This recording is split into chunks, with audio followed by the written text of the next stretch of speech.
अस्सलामुअलैकुम। साक्षी खबर में आपका इस्तकबाल है। आज यकम जमादिउल अव्वल है। सुर्खियों से पहले सुनते हैं हदीस शरीफ। बिस्मिल्लाहिर्रहमानिर्रहीम।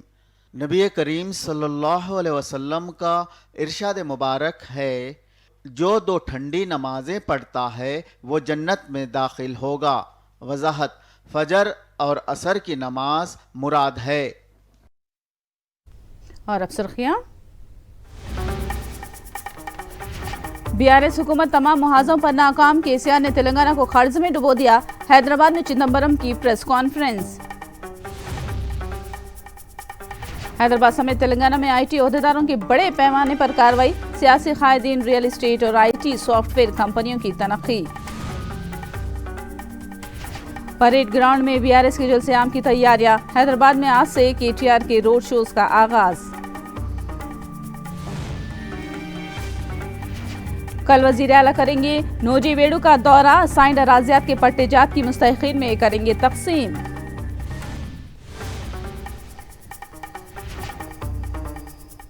और अब तफसील। इंतखाबात के तनाजुर में तेलंगाना भर में आईटी के धावों ने सनसनी मचा दी है। बीआरएस उम्मीदवार एन भास्कर राव के मकान समेत उनके भांजे श्रीनिवास राव के घर में ओहदेदारों ने तनख्ही अंजाम दी। श्रीनिवास राव आईसीपुरम विजिलेंस एसपी के तौर पर खिदमतकार हैं। मिरियालगुड़ा में 40 टीमें, नलगुंडा में 30 टीमें धावों में मसरूफ हैं।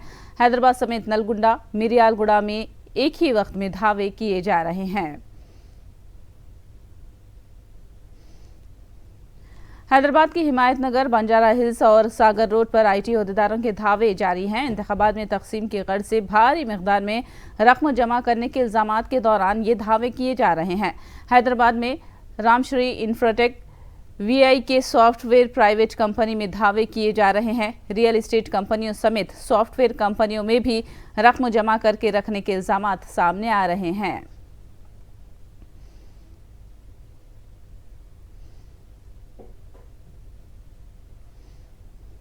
बीआरएस हुकूमत तमाम मुहाजों पर नाकाम हो गई है। ये इल्जाम कांग्रेस कायद पी चिदंबरम ने लगाया है।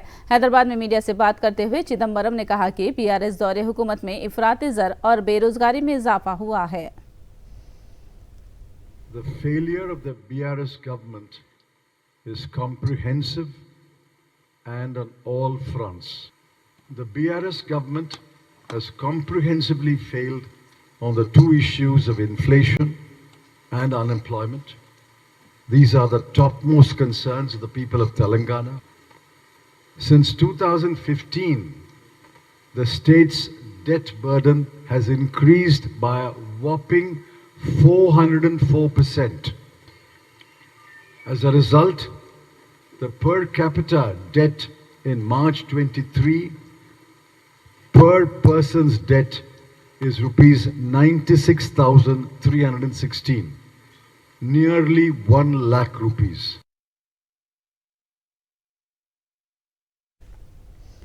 तेलंगाना में इंतखाबी तशहीर उरूज पर है। एक तरफ जलसे-ए-आम और रोड शोज तो दूसरी तरफ भारी डायलॉग से अपोजिशन पर वार किया जा रहा है। अब तक अजला का दौरा करके जलसे-ए-आम मुनाकिद करने वाले केसीआर अब हैदराबाद में दौरा करके इंतखाबी मुहिम का इख्तिताम करने का फैसला किया है, जिसके लिए परेड ग्राउंड सिकंदराबाद में बड़े पैमाने पर जलसे-ए-आम की तैयारियां की जा रही हैं।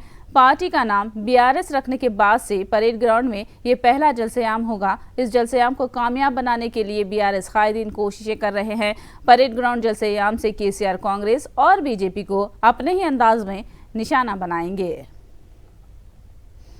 हैदराबाद पर बीआरएस ने तवज्जो मरकूज की है। जीएचएमसी में बीआरएस के हक में वोट मांगने के लिए केटीआर ने कमर कस ली है। वो आज से हैदराबाद के मुख्तलिफ इलाकों में केटीआर ने रोड शोज का आगाज कर दिया है। जीएचएमसी की 24 सीटों में 7 दोस्ताना पार्टी मजलिस के हैं। बकिया पर बीआरएस अपना कब्जा जमाने की कोशिश कर रही है। वज़ीर दाखिला महमूद अली ने वजाहत पेश की कि उन्होंने कोई गुस्ताखाना बात नहीं कही है। उन्होंने बताया कि उनके बयान को मीडिया ने तोड़ मरोड़ कर पेश किया है। उन्होंने वाज़ेह किया कि खुलफाए राशिदीन और औलिया अल्लाह से उनकी वालिहाना अक़ीदत है। महमूद अली ने खम्मम में प्रेस कॉन्फ्रेंस से खिताब करते हुए कहा कि इस बारे में सरेआम वो माफ़ी चाहते हैं। महमूद अली ने करीमनगर की तकरीर में हज़रत उमर रज़ी अल्लाह ताला अन्हु का जिक्र किया था, जिस पर चारों गोशों से एतराज़ करते हुए तनकीदें की जा रही हैं। मुसलमानों में उनके बयान से नाराज़गी पैदा हो गई है। तनकीदों के सबब खम्मम में वज़ीर दाखिला महमूद अली ने माफ़ी मांग ली। मैंने इसके साथ कहा कि हमेशा भी कहते रहता हूं कि एक तो महात्मा गांधी है, जो महात्मा गांधी है जिसे हम याद करते हैं, जो हिंदुस्तान को आज़ादी दिलाए। अब किसी वजह से वो जिंदा नहीं रहने की वजह से आज हिंदुस्तान के हालात खुद बिगड़ चुके हैं। वो रहते होते तो हिंदुस्तान बहुत आगे बढ़ता था। उसके बाद तेलंगाना के जो केसीआर साहब है, उन्हें भी हम महात्मा कहते हैं। वो भी तेलंगाना को तरक्की दिला रहे हैं। अब एक मीडिया वालों ने वो बीच का वट को थोड़ा सा हटा दिया, हटा के उमर फारूक रज़ी अल्लाह अन्हु से जोड़ा। मैं कहता हूं हम किस तरह जुर्रत कर सकते हैं उमर फारूक रज़ी अल्लाह अन्हु के किसी से मिसाल देने की। तो मीडिया जो कि वो हमारे साथ जरा नाराज है, वो कुछ कर दिए उन्होंने गोलमाल, वो लोग देख रहे हैं, हमारे उलमा भी देख। मुझे बड़ा दुख भी हुआ है, मुझे आंख में आंसू आ चुके कि मैंने क्या बोला, लोग ने क्या सोचा।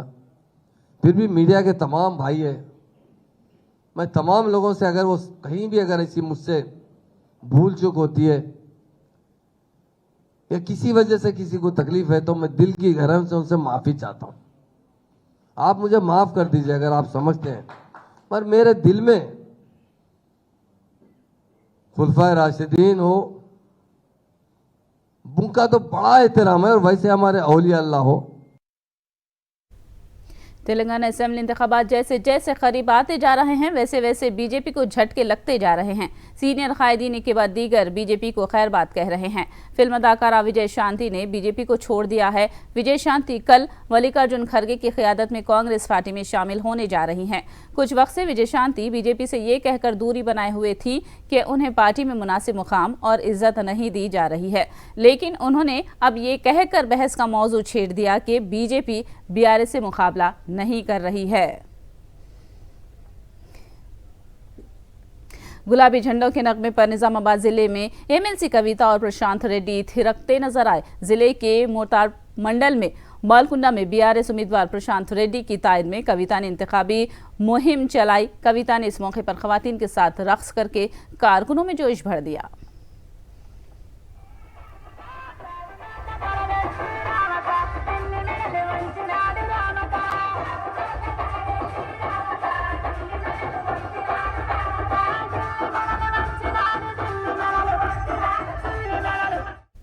एमएलसी कविता ने कोरटला में इंतखाबी जलसे से खिताब करते हुए कांग्रेस और बीजेपी पर तनकीद की। उन्होंने कहा कि अलहदा तेलंगाना बीआरएस की जद्दोजहद से मुमकिन हुआ। उन्होंने कांग्रेस और बीजेपी पर अलहदा तेलंगाना के लिए काम न करने का इल्जाम लगाया। उन्होंने कहा कि कोरटला के तालाब आज बीआरएस की वजह से लबरेज है। మన ఈ పెద్ద చెరువు బండలింగాపూర్లో ఎట్లుండే ఇవాళ ఎట్లా ఉన్నది? ఆనాడు జీవకళ లేనట్టుగా ఉన్నటువంటి చెరువు ఇవాళ జలకళతోని సంపదతోని చేప పిల్లలతోని మిసమిసలాడుతున్నటువంటి చేప పిల్లలతోని కలకల్లాడుతున్నది మన చెరువు. చెరువు ఎండిపోయినప్పుడు కప్పలన్నీ వెళ్ళిపోతాయి చెరువు విడిచిపెట్టి, కానీ చెరువులో చేప పిల్లలుంటే చెరువు నిండినా ఎండినా అదే చెరువులో ఉంటాయి, బతికితే బతుకుతాయి। मजलिस के सदर असदुद्दीन अवैसी ने कांग्रेस के इल्जाम को मुस्तरद कर दिया कि वो पैसे लेकर बीजेपी के लिए काम करते हैं। उन्होंने कहा कि मुल्क भर में मजलिस पार्टी को वसअत देने के लिए काम कर रहे हैं। असद अवैसी इंतखाबी जलसे आम से खिताब कर रहे थे। अल्लाह होगा और तुमको ये इल्जाम लगाने वालों, तुमको अल्लाह के सामने बोलना पड़ेगा। तुम तैयार हो जाओ उस दिन के लिए। तुम मेरे को बोलते, अरे मुझे जुनून है मंजलिस को फैलाने का। क्या गुनाह है मंजलिस को मैं फैलाऊंगा तो? कौन सा गुनाह कर रहा हूं मैं? पैसे लिए? अरे तुम्हारी तरबियत पैसों के ऊपर हुई होगी, मेरी तरबियत ईसार और कुर्बानी पर हुई है। हमेशा हमारे मरहूम बाप और अल्लाह मेरी अम्मा को अच्छा रखे, हमेशा मेरी अम्मा सोने से पहले सिखाती थी, आज भी वही बोलती कि अल्लाह पे नजर रखो, अल्लाह पे नजर रखो, अल्लाह से उम्मीद रखो। अरे हम वो सुन के बड़े हुए, दौलत दिए, पैसे दिए। अरे तेरे काय के पैसे रे? पैसे पैसे कितने पैसे देते? इनका अजीब मामला है। और राहुल गांधी ये समझते कि मैं नेहरू परिवार का हूं, तुम आसमान से टपका, तुम आसमान से नहीं टपके, कोई आसमान से नहीं टपका। इस भारत में कोई खानदान पानदान नहीं चलेगा। तहरीके मुस्लिम शबान ने तेलंगाना के असेंबली इलेक्शन में कांग्रेस की तायद करने का ऐलान किया है। मुस्लिम शबान के सदर मुश्ताक मलिक ने दावा किया कि 80% मुसलमान कांग्रेस को वोट देते हुए तेलंगाना में कांग्रेस इख्तिदार पर वापसी करेगी। कि साहब मुसलमानों को मिला क्या 9.5 साल में? ठीक है, कांग्रेस जीतती या हारती, मैं कोई दावा नहीं कर रहा हूं, लेकिन इंशाअल्लाह कल के बाद से कांग्रेस का समझिए कि पॉलिटिकल सिनेरियो जमीन पे जो है वो तब्दील होगा। बिल्कुल मैं दिल से बात कर रहा हूं। और मुसलमान अगर वन साइडेड आ जाता है तो फिर इनको शिकस्त देने में कोई ताकत माने नहीं रही। मुसलमान वन साइडेड अगर पोलिंग करता है और मुसलमान अगर 80% भी पोल कर ले तेलंगाना का, और हम कोशिश करेंगे उसके लिए, 80% मुसलमान भी अगर पोल कर लेता है तो समझिए कि टीआरएस को हराना कोई मुश्किल नहीं। और हम वही समझिए कि उसी पर काम कर रहे हैं और वही काम शुरू होगा कल। किशन रेड्डी ने केसीआर को मशवरा दिया है कि वो 2024 के लोकसभा इलेक्शन में कामयाब होने का ख्वाब देखना छोड़ दें, क्योंकि 24 से पहले 2023 में बीआरएस पार्टी को असेंबली इलेक्शन में हार का सामना करना पड़ेगा। इस्लामाबाद में भाषण देते हुए 2024 में मोदी सरकार जाएगा, ऐसा कोलिशन गवर्नमेंट आएगा, ऐसा बात कर रहे। केसीआर जी 2024 का पहले बाद में 2023 में आपका सरकार जाने वाले है। 2024 में कौन आएगा भारत के जनता तय करते हैं। पहला तो आपका बेटे का आप खुद हारने वाले हैं, आपका पार्टी हारने वाला है, बुरा तरह आपका परिवार हारने वाला है, आपका परिवार का पार्टी हारने वाला है, आपका भ्रष्टाचार पार्टी हारने वाला है, आपका निजाम का पार्टी हारने वाला है। पहला आप 2024 का ख्वाब मत देखो। एपी के वजीर आला जगन मोहन रेड्डी कल नूजीवेडु का दौरा करने वाले हैं। असाइन अराजियात से मुतालिक पट्टेजात की तकसीम के प्रोग्राम में शिरकत करेंगे। इस प्रोग्राम में 2003 से पहले के असाइनमेंट अराजियात पर मुकम्मल हक समेत नए असाइनमेंट अराजियात के पट्टे तकसीम किए जाएंगे। कई दिहाइयों से किया जा रहा जात पात पर मबनी मर्दमशुमारी का ख्वाब अब एपी हुकूमत पूरा कर रही है। 1 महीने के अंदर देहातों में मौजूद वॉलंटियर्स के ताउन से तबकेवारी मर्दमशुमारी के अमल को शुरू करने के लिए ज़रूरी इक़दाम किए गए हैं। रियासत में तबकेवारी मर्दमशुमारी के लिए 5 सेक्रेटरीट्स को मुंतखब किया गया है, जिसमें से एक श्रीकाकुलम जिले के गारा मंडल के रामचंद्रपुरम पंचायत भी शामिल है। याद रहे कि तबकेवारी मर्दमशुमारी सर्वे के लिए वॉलंटियर्स को सेक्रेटरीट के अमले ने तरबियत दे रखी है। अवाम मुआशी, समाजी और इंतहाई गुर्बत पर तवज्जो मरकूज करते हुए मर्दमशुमारी के पायलट प्रोजेक्ट का रामचंद्रपुरम गांव से आगाज किया गया। मध्य प्रदेश की 230 सीटों और छत्तीसगढ़ की 70 असेंबली सीटों के लिए कल पोलिंग होगी। मध्य प्रदेश में एक ही मरहले में कल 230 सीटों पर वोट डाले जाएंगे, जबकि छत्तीसगढ़ की 70 सीटों के आखिरी मरहले के लिए पोलिंग का इनेकाद होगा। पुरअमन पोलिंग के लिए इनेकाद के लिए तमाम तैयारियां मुकम्मल कर ली गई हैं। दोनों रियासतों में कल इंतखाबी मुहिम इख्तिताम को पहुंची थी। मध्य प्रदेश और छत्तीसगढ़ में कांग्रेस ने कामयाबी का दावा किया है। आलमी कप सेमीफाइनल में न्यूजीलैंड के खिलाफ हिंदुस्तान की शानदार जीत और फाइनल में रसाई पर पूरे मुल्क में जश्न मनाया जा रहा है।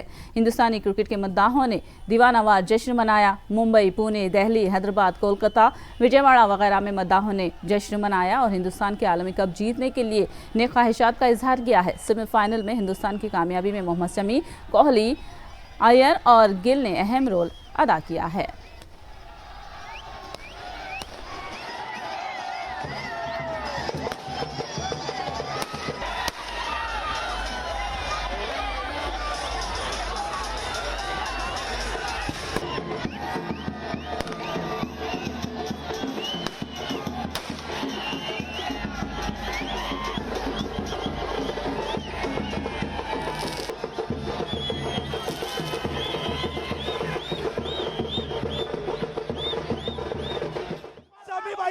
कोई बोल सकता है क्या?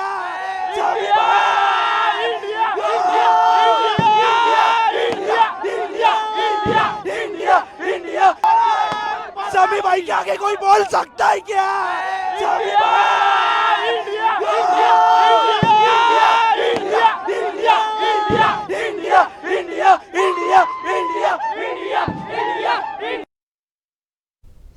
हिंदुस्तानी क्रिकेट टीम के साबिक कप्तान मोहम्मद अजहरुद्दीन ने सेमीफाइनल में टीम इंडिया की कामयाबी पर मुबारकबाद दी। उन्होंने मोहम्मद शमी, कोहली समेत बल्लेबाजों के मुजाहिरों की सताइश की।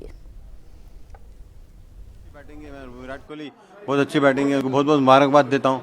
और मेरे ख्याल में पूरे बैट्समैनों ने बहुत अच्छा बैटिंग किया कि इतना लंबा स्कोर किया कि वहाँ पे न्यूजीलैंड को स्कोर करना अगर तो विकेट्स उनको पहले के ओपनिंग पार्टनरशिप अच्छी होनी थी, बट वहाँ पे ओपनिंग पार्टनरशिप अच्छी नहीं होने से मेरे ख्याल में थोड़ा सा रन रेट स्लो हो गया।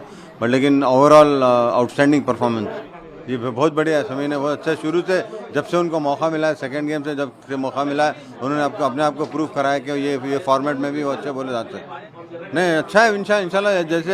जैसा 10 मैच में पहले 10 मैच में जैसा खेल रहे, अगर वैसे ही खेलेंगे तो मेरे ख्याल में इंडिया को नहीं हरा सकता कोई। नहीं, वो इसलिए बहुत बहुत मुबारकबाद देता हूँ उनको। बहुत अच्छी बैटिंग की उन्होंने और रिकॉर्ड उन्होंने तोड़ा और रिकॉर्ड अपना एक नया रिकॉर्ड कायम किया। आखिर में सुर्खियां एक बार फिर। बीआरएस हुकूमत तमाम मुहाजों पर नाकाम, केसीआर ने तेलंगाना को कर्ज में डुबो दिया। हैदराबाद में चिदम्बरम की प्रेस कॉन्फ्रेंस। हैदराबाद समेत तेलंगाना में आईटी ओहदेदारों की बड़े पैमाने पर कार्रवाई। सियासी खादिन, रियल एस्टेट और आईटी सॉफ्टवेयर कंपनियों की तनख्ही। परेड ग्राउंड में बीआरएस के जुलूस-ए-आम की तैयारियां। हैदराबाद में आज से केटीआर के रोड शो का आगाज।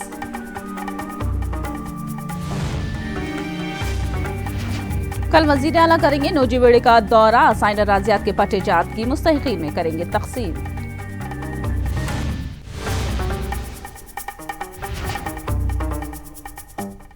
साक्षी खबर में फिलहाल इतना ही। साक्षी टीवी पर खबरों का सिलसिला जारी रहेगा।